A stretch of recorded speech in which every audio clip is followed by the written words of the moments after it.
The topic of this video is modulo n counter. Modulo N counter बेटा, कल हमने last में Johnson counter के टाइम पर एक टॉपिक टच किया था, उससे रिलेटेड ही ये काउंटर है। हमने किया था ना कि इतनी क्लॉक साइकिल्स के बाद कहाँ पहुंचेंगे हम, कौन सी स्टेट पर होंगे, अगर करंट स्टेट ये है तो मॉड्यूलो काउंटर बेटा यही चीज को ही रिप्रेजेंट करता है। तो आगे देखते हैं। And we will be dealing with the synchronous modulo n counter. So let's start. So पहले कुछ चीज़ें देखते हैं कि modulo n counter बेसिकली होता क्या है। modulo n counter बेसिकली एक ऐसा काउंटर है that will be counting from starting from 0 and it will count till n-1. modulo n digits को काउंट करेगा स्टार्टिंग फ्रॉम 0 एंड ऑब्वियसली जैसे आपका 3 बिट अप काउंटर है जो 8 कॉम्बिनेशन बना सकता है, it is counting from 0 to 7। In the similar way अगर मॉड्यूलो 8 काउंटर है तो वो 0 to 7 काउंट करेगा। मॉड्यूलो 10 काउंटर है तो वो 0 to 9 काउंट करेगा। मॉड्यूलो 15 काउंटर है तो 0 to 14 काउंट करेगा, एक कम तक काउंट करेगा। तो बेसिकली मॉड्यूलो इसको इसलिए बोलते हैं बिकॉज अगर आप ए नंबर लेके चलें, सपोज इसको हम एग्जांपल के लिए ले चलते हैं, मॉड्यूलो एन हमारा है 9, तो 9 को अगर हम डिवाइडर लेके किसी भी नंबर के साथ डिवाइड करते हैं तो कितने कॉम्बिनेशंस आ सकते हैं या कितने डिजिट्स आ सकते हैं, डिस्टिंक्ट डिजिट्स आ सकते हैं आपके एज अ रिमाइंडर। तो 9 से किसी को डिवाइड करो तो 0 रिमाइंडर आ सकता है, it can have a 1 reminder, it can have a 2 reminder, 3, 4 so on up to 8, but reminder 9 कभी नहीं आएगा। अगर वो रिमाइंडर 9 आएगा तो ऑब्वियसली वो डिवाइड ही हो जाएगा और रिमाइंडर उसके बाद 0 ही आएगा। तो 8 के बाद रिमाइंडर 0 ही आना है। So that's the concept behind modulo N counter.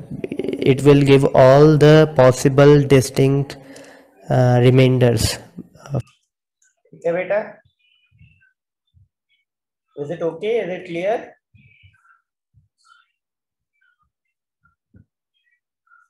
Modulo N counter क्या देता है? Distinct remainder after division with n as a divisor. ठीक है, in an ascending order obviously, 0, 1, 2, 3, 4, 5, 6 up to n-1। Modulo 16 counter होगा तो 0 से लेके 15 तक काउंट करेगा। So is that okay बेटा? आगे बढ़े बेटा। Yes, sir. For division by that number. So let's move on next. तो अब नेक्स्ट चीज़ क्या है, the next number of flip flop use to build a modulo N counter, उसका रिलेशन ये होता है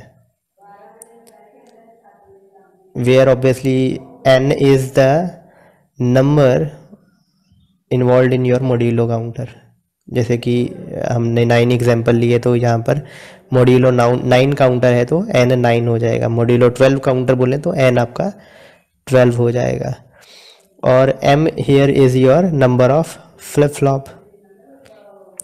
तो अगर आप 3 फ्लिप फ्लॉप यूज़ करते हैं तो 2 पावर 3 विल बी 8।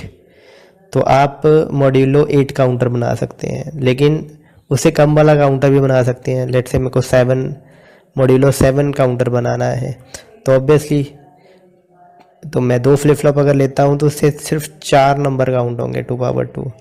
तो मुझे तो 7 नंबर काउंट कराने हैं, इसलिए मैं एक नंबर बढ़ाता हूँ, एक फ्लिप फ्लॉप बढ़ाता हूँ 2 पावर 3। अब मेरे को 8 नंबर काउंट हो सकते हैं टोटल। तो बट मेरे को बनाने मॉड्यूलो 7 है, मेरे को 7 ही नंबर काउंट करने हैं। तो ऑब्वियसली एक कॉम्बिनेशन आपका वेस्ट चला जाएगा, but we let go waste some combinations, but हमारा जो वैलिड कॉम्बिनेशन है वो सारे बनते होने चाहिए। That is why there is a greater than equal to sign, not an equal to sign actually. So I hope you got an idea, got a relationship between them. State diagram इसमें हम cover करेंगे, we will see that later on. Wave forms cover करेंगे, modulo 4 counter cover करेंगे, that is typical up counter, वो कैसे बनेगा वो हम देखेंगे। और इसमें आपके क्या प्रॉब्लम्स आ सकती हैं, एज अ प्रैक्टिकल प्रॉब्लम्स क्या क्या हो सकती हैं जिसके बेसिस पे आपको क्वेश्चन आ सकते हैं, तो वो डिस्कस करेंगे हम। ठीक है बेटा, यहाँ तक क्लियर है सब कुछ? कोई डाउट हो तो पूछो।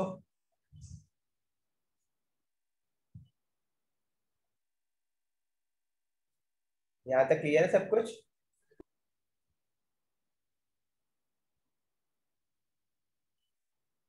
ठीक है बेटा, Yes, sir.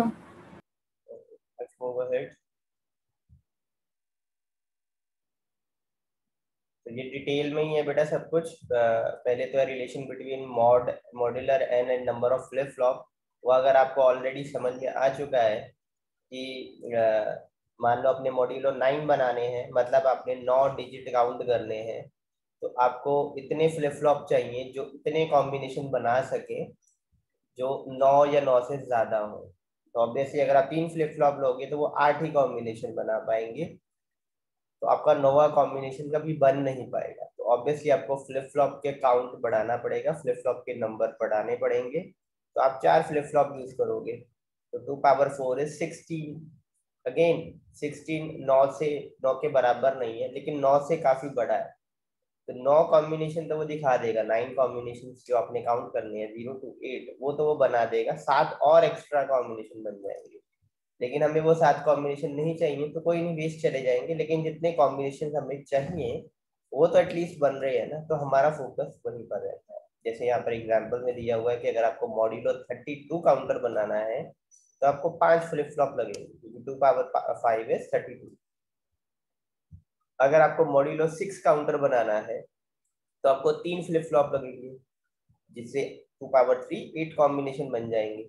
लेकिन काउंट आपने 6 करने हैं, तो ऑब्वियसली दो आपके जो कॉम्बिनेशन बनाएंगे 3 फ्लिप फ्लॉप वो यूज नहीं होंगे। Is that okay? Is that okay? बोलो बेटा, is that okay? Yes, sir. Yes, sir.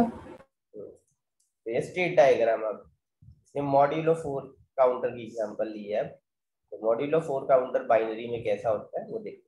हम किसी भी ज़रूरी नहीं है मॉड्यूलर काउंटर की ही, किसी भी काउंटर की बना सकते हैं। जैसे आप काउंटर होता है तो you can go from 0 to 1, 1 to 2, 2 to 3। वैसे ही मॉड्यूलो 4 काउंटर अगर देखें तो 2 फ्लिप फ्लॉप लगेंगे। ऑब्वियसली इस वी स्टार्ट विद द 0 0, 0 0 के बाद ऑब्वियसली 0 1 आएगा, दैट रिप्रेजेंट्स 1, फिर 1 0 आएगा, दैट रिप्रेजेंट्स 2, फिर आपका डबल 1 आएगा, दैट रिप्रेजेंट्स 3, और फिर वापस अगली क्लॉक साइकिल में फिर 0 आ जाएगा, and the cycle goes on and on. तो किसी भी फ्लिप फ्लॉप का आप स्टेट डायग्राम बना सकते हैं, चाहे वो कितना भी बड़ा क्यों ना हो। नेक्स्ट ऑब्वियसली लॉजिकल डायग्राम अगर हम देखें तो मॉड्यूलो 4 का अगर बनाना चाहता हूँ मैं, तो अप काउंटर हमने बनाया हुआ है 3 बिट का, there is a separate video for it, you can watch it. और अगर हम 2 बिट के लिए लेके चलते हैं तो आपको याद होगा, अगर उस वीडियो को आपने देखा होगा, तो यहाँ पर टी को हम इनपुट देते हैं 1 फॉर द अप काउंटर, और जो ये क्यू नॉट है ये हम T2 को दे देते हैं एज एन इनपुट। तो it will start as an working as an up counter. तो दिस इज इट, ये आपके लॉजिकल डायग्राम जो आप ऑब्वियसली स्टेट और एक्साइटेशन टेबल को यूज़ करके बना सकते हो इन द सेम वे के मैप से सिंप्लीफाई करने के बाद। वे फॉर्म्स आपकी ऐसी कुछ होती हैं। ठीक है बेटा, आप काउंटर ऐसे ही बनता था आपका। यहाँ तीन तीन फ्लिप फ्लॉप थे। पहले को आप इनपुट देते थे 1, जो लीस्ट सिग्निफिकेंट बिट वाला फ्लिप फ्लॉप था। दूसरे को आप जो पिछले की आउटपुट आ रही है वो दे देते थे। तीसरे को आप जो पहले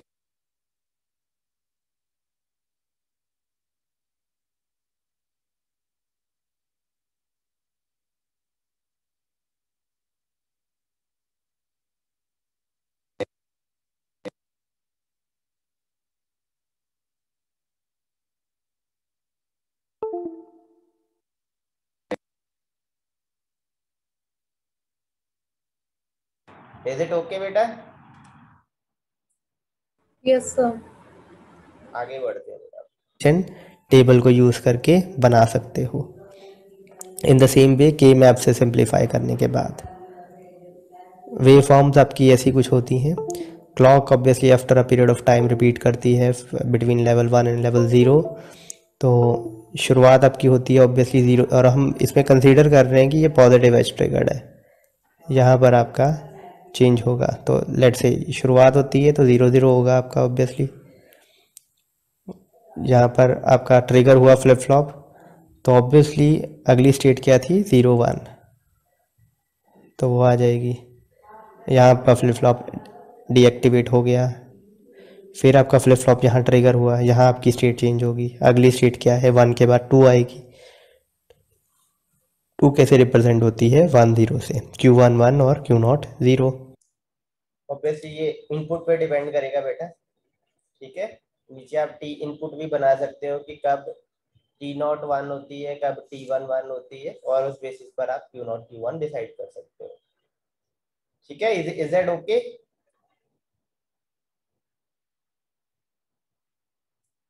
wave form of timing diagram अलग से बेटा करवाया गया है आपको, पढ़ा था आपने?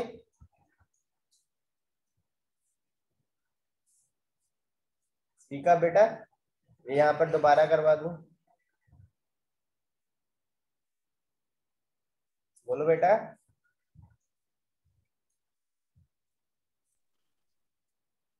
बोलो बेटा। जैसे स्टडी हुआ है। यह हुआ है तो आगे बढ़े सीधा। Yes sir. श्योर बेटा? बाकी के स्टूडेंट्स के लिए भी है बेटा, एक या दो बच्चे बोल रहे हैं सिर्फ, बाकी के स्टूडेंट्स भी बेटा बोलो। अगर आप करना चाहते हो दोबारा, आई कैन डू इट। आपका बस एक टॉपिक बेटा और रह गया है, और उसके अलावा ऑब्वियसली आई होप आपने एक पीडीएफ जो शेयर की गई है रैम और रोम सेमीकंडक्टर मेमोरीज की, वो करनी है बेटा मंडे को। You have an ample amount of time. If you want to go slow और रिपीट समथिंग तो आप करवा सकते हो बेटा।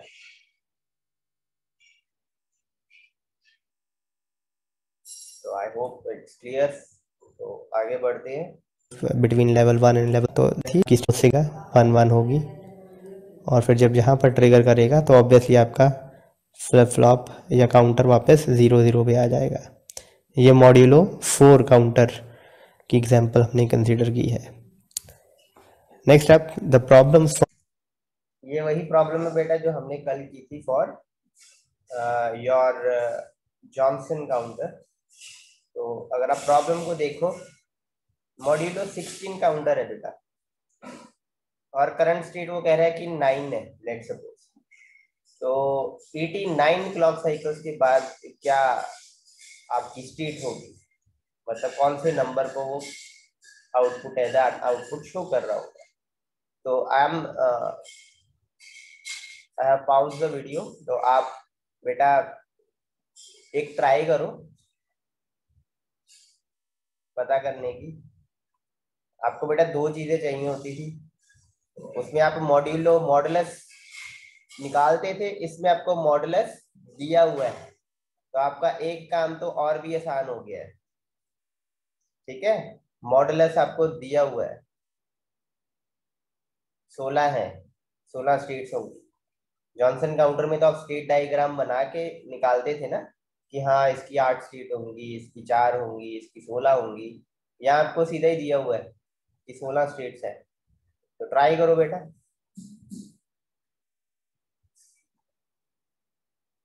ट्राई करो, एक एक मिनट लो और ट्राई करके देखो।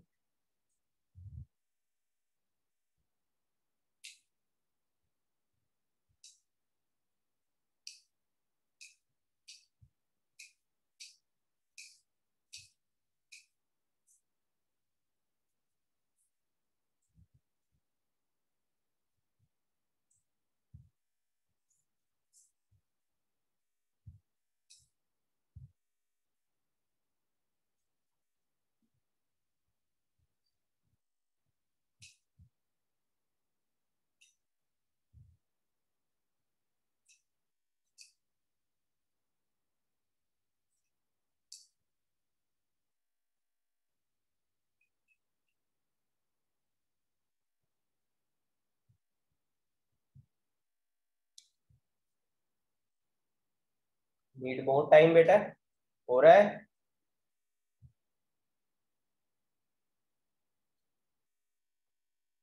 इतना टाइम वैसे नहीं लगता है। चलो मैं आपको करवा देता हूँ ये क्वेश्चन है। सी बेटा, मॉड्यूलो या मॉडुलस आपका है 16। आपको क्लॉक साइकिल कितने दौड़ाने को कही है? 89 क्लॉक साइकिल्स आपको आगे लेके जाने को कही गई है। 89 क्लॉक साइकिल को आप मॉडुलस से मॉड्यूलर डिवीजन करो, कितना आएगा रिजल्ट बेटा? 16 मॉड्यूलर डिवीजन 89। सर 9। 9। अब आपकी करंट स्टेट जो होती है 9, आपने ऐसे ही किया था ना, आपकी बहुत सारी स्टेट्स थी जो घूम के आप पहुंच रहे थे, यहाँ से यहाँ, यहाँ से यहाँ। तो जब आपका जो भी रिजल्ट आया था, जैसे मान लो ये आपकी करंट स्टेट है, तो उतनी साइकिल्स आप आगे लेके चल जाते थे। मान लो 9 आता तो आप 9 साइकिल्स घुमा के आगे ले जाते। लेकिन यहाँ पर आपको कोई करंट वगैरह की नॉलेज नहीं है, तो आप क्या करो, यहाँ पर जो आपको करंट स्टेट दी है इसमें ऐड कर दो जितने भी आए। 18 आया। अगर बेटा ये इससे बड़ा नंबर आया या इसके बराबर नंबर आया, फिर दोबारा मॉडुलर डिवीजन कर दो, रिजल्ट आया तो जो आपका फाइनल आंसर है।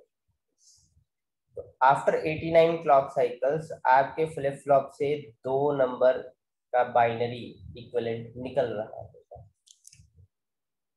Is that clear? Yes sir. पहला स्टेप तो क्लियर ही है, उसमें तो कोई डाउट नहीं है, वो तो सेम है, वहां पर भी वैसे ही किया था, यहाँ पर भी ऐसे ही किया है। वहां पर बेटा 89 को 6 डिवाइड करना है ना? हाँ जी, 16 जो भी मॉडुलस दिया होगा आपको यहाँ पे उससे डिवाइड करना है बेटा। जो भी रिजल्ट आएगा आपकी करंट स्टेट में आपको ऐड कर देना है। जॉनसन काउंटर के टाइम पे क्या था, आपको कोई ऐड वगैरह नहीं करना पड़ता था। क्यों? क्योंकि आपको स्टेट गिवन होती थी और उसका कोई प्री डिफाइंड ऑर्डर नहीं होता था। आप स्टेट डायग्राम से देखते थे कि 1 साइकिल बढ़ानी है, 2 बढ़ानी है, 3 बढ़ानी है। यहाँ पे भी आपको 9 साइकिल्स आगे बढ़ना है करंट स्टेट से। तो आप ऑब्वियसली क्योंकि ये काउंटिंग ही करेगा, 9 के बाद 10, 10 के बाद 11, 12, 13 ऐसे ही आएगा, तो आप 9 पे सीधा 9 ही ऐड कर दो, तो 18 आ गया बेटा। 18 कोई स्टेट होगी नहीं क्योंकि ये 16 तक ही 15 तक ही काउंट करेगा। तो आप फिर मॉडुलर डिवीजन कर दो, यानी कि 15 के बाद वो वापस 0 हो जाएगा। तो आप इसलिए इसको फिर दोबारा मॉडुलर डिवीजन कर दो, जो भी रिजल्ट आया यानी कि 2 आया इस टाइम पे वो 2 होगा। फॉर इंस्टेंस आप देखो 9 है, 9 क्लॉक साइकिल हमें हो चलानी है। तो पहली क्लॉक साइकिल पे ये 10 हो जाएगा, दूसरी क्लॉक साइकिल पे ये 11 हो जाएगा,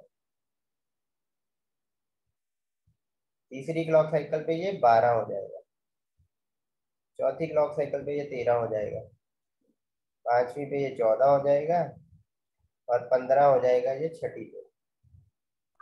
जब अगली क्लॉक साइकिल आएगी तो 15 मैक्सिमम आ गया है तो वापस 0 को पहुंच जाएगा।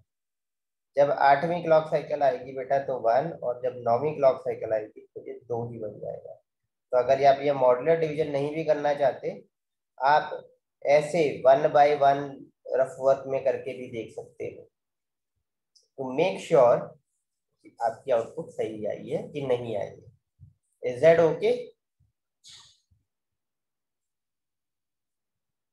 Is that okay?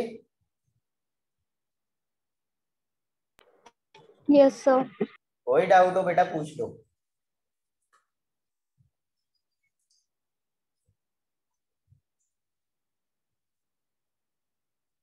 ये 2 नंबर 3 नंबर में बेटा छोटे छोटे क्वेश्चन आ जाते हैं। अभी तक आपके वैसे इन योर ऑटोनोमस टेन्योर नहीं आए हैं, बट हमारी कोशिश होती है कि हम हर तरह का क्वेश्चन कवर अप कर दें। डिजिटल इलेक्ट्रॉनिक्स आप अपनी आगे की पढ़ाई में कभी नहीं पढ़ने वाले बेटा। तो इसके बाद आपको बहुत ज्यादा डिजिटल इलेक्ट्रॉनिक्स देखने को नहीं मिलेगी ना इससे जुड़ी चीजें। तो अगर आपको टफ लग रही है, you will not see it again.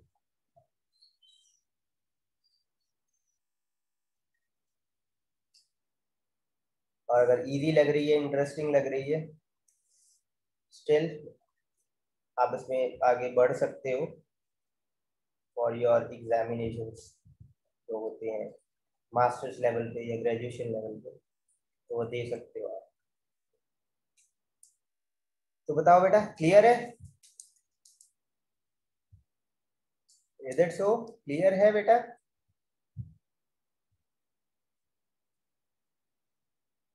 Speak up. Yes sir. Clear कर दूं? Yes, sir. आगे बढ़ते मॉड्यूलो हैं। एस में ऐड कर। अब क्योंकि ये तो हम कर चुके हैं, तो आगे बढ़ते हैं।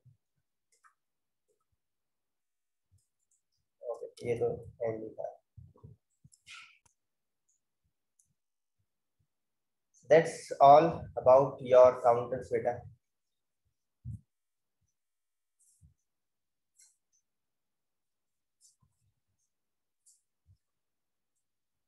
बढ़े आगे अगले टॉपिक के साथ। Yes, sir.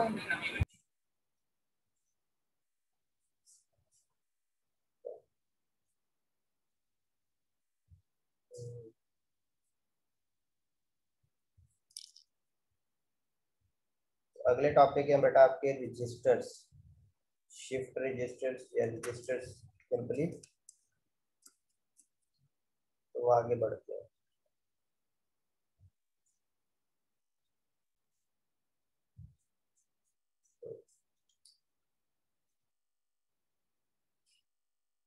The topic of this video is shift register in digital electronics.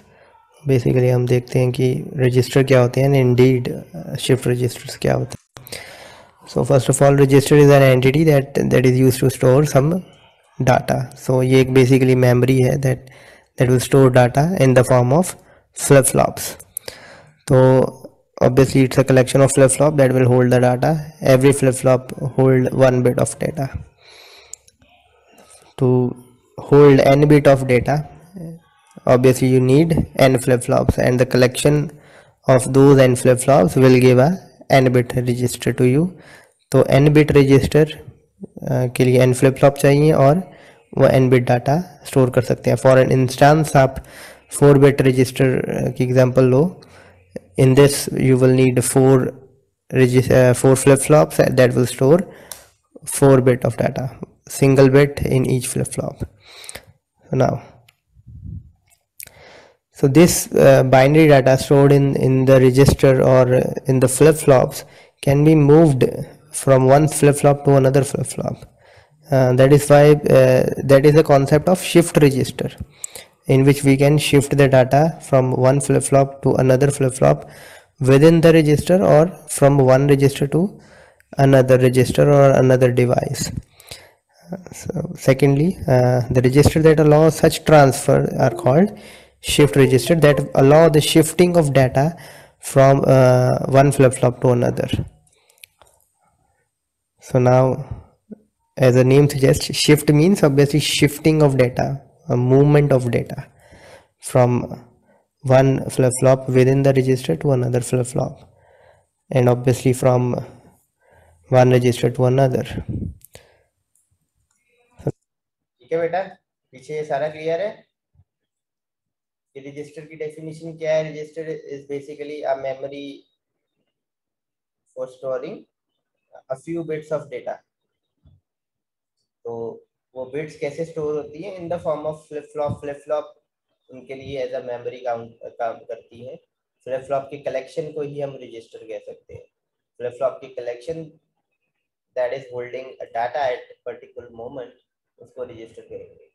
तो अगर आपने n बिट रजिस्टर बनाना है, सपोज 8 बिट रजिस्टर बनाना है, 16 बिट रजिस्टर बनाना है, 64 बिट रजिस्टर बनाना है, तो उतने ही आपको फ्लिप फ्लॉप लगेंगे, क्योंकि एक फ्लिप फ्लॉप 1 बिट को स्टोर कर सकता है, और ऑब्वियसली आपको 64 बिट स्टोर करवानी है, तो उतने ही फ्लिप फ्लॉप लगेंगे आपको।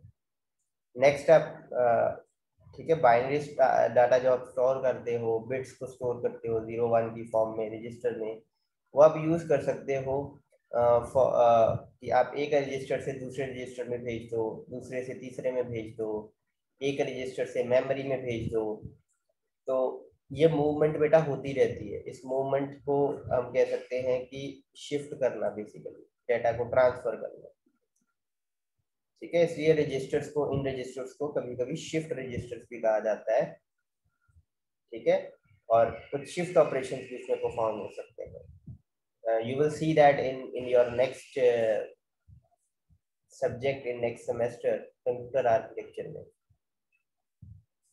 ठीक है, तो बेसिक आप यहाँ पर इसका जो लो लेवल बेसिक है, सर्किट लेवल बेसिक है, वो यहाँ पर आप देखते हो। वहां पर एब्स्ट्रैक्ट लेवल में आपको रजिस्टर्स के बारे में बताया जाएगा। आगे मूव करते हैं। One register to another. So now there are basically 4 types of shift register: serial in, serial out shift register, serial in, parallel out shift register, parallel in, serial out shift register, and parallel in, parallel out shift register. So basically what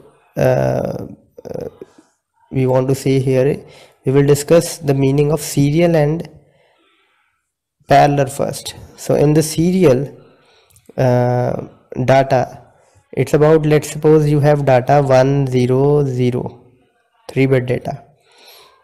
So if you want to shift this data to some device, let's say this device, this X device, so you will firstly shift 0 in here, 1 bit at a time. Then second, you will shift this 0, okay, and then you will shift this 1. So that's called serial, means 1 bit at a time. And in case of parallel data transmission, you will transmit all these 3 bits in parallel at the same time. That is called parallel data transfer. So in serial you will transfer bit by bit, in parallel you will transfer n number of bits in one go. So now before moving any further, we will discuss the application of these shift register or registers. So these registers can be used for conversion of serial data into parallel data, parallel data into serial data. These two can be the application for these two shift registers. It can also be used for storing memory. That's the third application of it. Fourth application, it can be also used for data manipulation, the changing of data. Obviously, if you can shift the data from one flip-flop to another, you can modify the data within the register. The fifth application will be the transmission of data from one register to another. So these registers can administer those transmission policies. तो basically transmission के लिए use हो सकता है, storage के लिए use हो सकता है, मैनिपुलेशन के लिए, मॉडिफिकेशन के लिए यूज़ हो सकता है, सीरियल डाटा को पैरेलल डाटा में कन्वर्ट करने के लिए यूज़ हो सकता है, और पैरेलल डाटा को सीरियल डाटा में कन्वर्ट करने के लिए भी यूज़ हो सकता है. So now we are beginning with the serial in. बेटा क्लियर है concept? Serial input parallel output, या parallel input serial output, serial input serial output, parallel input and parallel output. कोई डाउट तो नहीं है?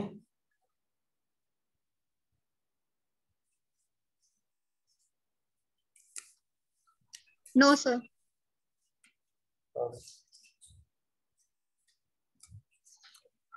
Let's go ahead. करने के लिए यूज़ हो सकता है, और पैरेलल डाटा को सीरियल डाटा में कन्वर्ट करने के लिए भी यूज़ हो. With the serial in, the illustration of different shift register, starting with the serial in, serial out.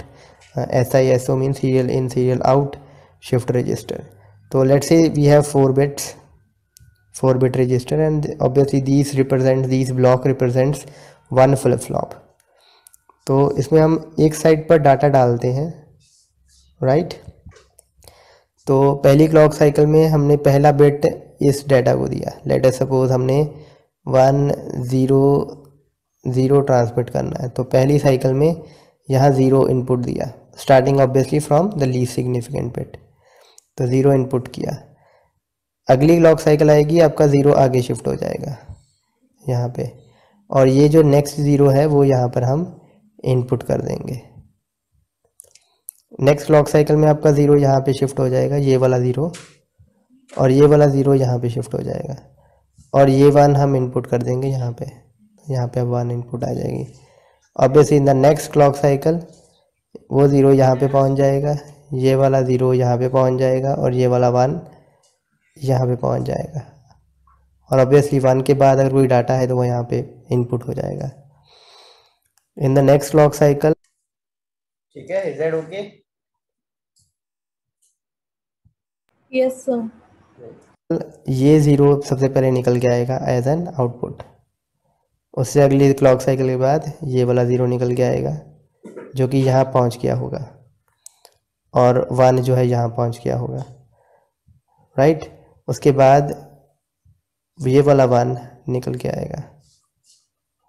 सो जो भी आपने इनपुट किया है वही आप you will get as an output in the same order, but in the serial order. तो हम bit by bit ही फीड कर रहे हैं और बिट बाय बिट ही हम एक्सट्रैक्ट कर रहे हैं output. That is Y is called serial in and serial out shift register. Next step is the serial in and parallel out shift register. तो इसमें भी लेटेस्ट सपोज हमें हमारा डाटा हम 4 बिट का लेते हैं इसमें, let's say this is our data 1001। तो ऑब्वियसली सीरियल इन कर रहे हैं, तो सीरियल इन में क्या होगा, पहले वन आपका यहाँ पे आएगा, फिर वन यहाँ पे आएगा, और यहाँ पे ज़ीरो आ जाएगा क्योंकि बिट बाय बिट हम ट्रांसमिट कर रहे थे। तो finally after the 4 clock cycles आपका डाटा कुछ इस तरीके से दिखाई देगा। In case you feel any difficulty, तो इसी वे से ही होगा, जैसे हमने 100 यहाँ पे ट्रांसमिट किया ना, वैसे ही 1001 1001 यहाँ पर हम सीरियल ऑर्डर में शिफ्ट करवाएंगे। And after the 4 clock cycles, क्योंकि ऑब्वियसली 3 क्लॉक साइकिल लग 4 क्लॉक साइकिल लग जाएंगी, एक यहाँ पे फीड होने के लिए, यहाँ से यहाँ जाने के लिए, दूसरी यहाँ पे जाने के लिए, और तीसरी यहाँ पे जाने के लिए। तो उतनी क्लॉक साइकिल्स के बाद हम एक साथ अपना डाटा आउटपुट करवाएंगे। तो मतलब चारों की चारों बिट या जितनी भी आपकी n बिट्स होंगी, in case of n bit serial in parallel out shift register, तो आपकी n की n बिट्स साथ में ही आउटपुट होंगी यहाँ पे। तो मतलब 1001 एक साथ आउटपुट आएगी इनकी। सीरियल इन सीरियल आउटपुट में क्या था, 1 बाय 1 बिट बाय बिट आ रही थी, इसमें चारों पैरेलली एक साथ आएंगी ना।